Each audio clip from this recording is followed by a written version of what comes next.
Charlie and the Chocolate Factory, Chapter 7. Charlie's Birthday. "Happy birthday!" cried the four old grandparents as Charlie came into their room early the next morning. Charlie smiled nervously and sat down on the edge of the bed.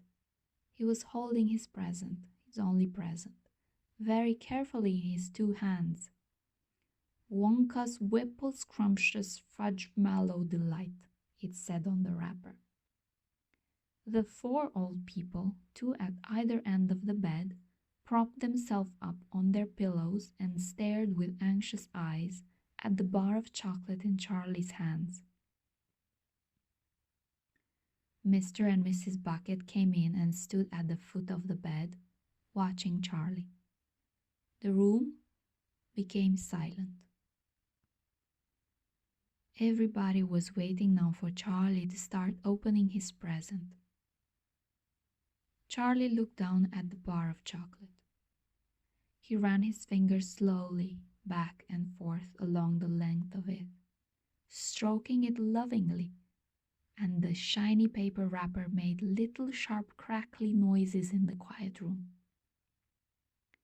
Then Mrs. Bucket said gently, "You mustn't be too disappointed, my darling, if you don't find what you're looking for underneath that wrapper. You really can't expect to be as lucky as all that."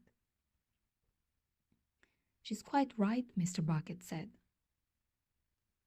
Charlie didn't say anything.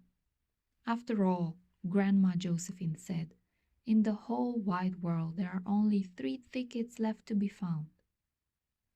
The thing to remember, Grandma Georgina said, is that whatever happens, you will still have the bar of chocolate. "Wonka's Whipple Scrumptious Fudge Mallow Delight," cried Grandpa George. "It's the best of them all. You'll just love it." "Yes," Charlie whispered. "I know." "Just forget all about those golden tickets and enjoy the chocolate," Grandpa Joe said. "Why don't you do that?" They all knew it was ridiculous to expect this one poor little bar of chocolate to have a magic ticket inside it, and they were trying as gently and as kindly as they could to prepare Charlie for the disappointment.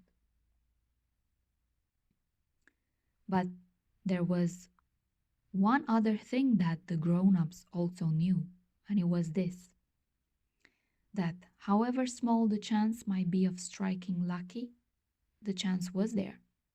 The chance had to be there. This particular bar of chocolate had as much chance as any other of having a golden ticket.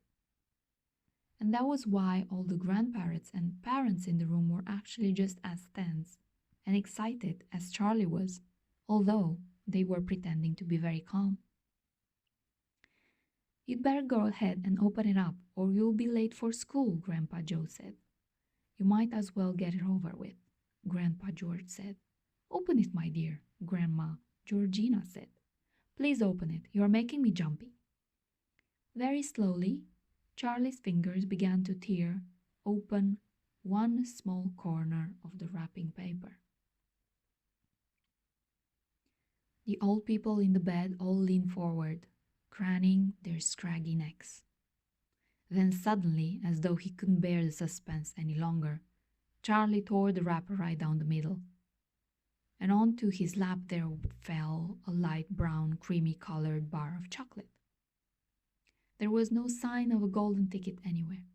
"Well, that's that," said Grandpa Joe brightly. "It's just what we expected." Charlie looked up.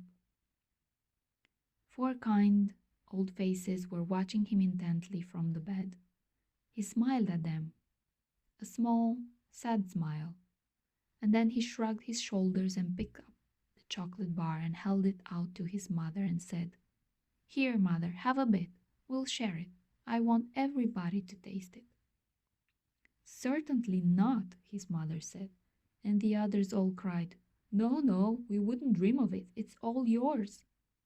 "Please," begged Charlie, turning round and offering it to Grandpa Joe.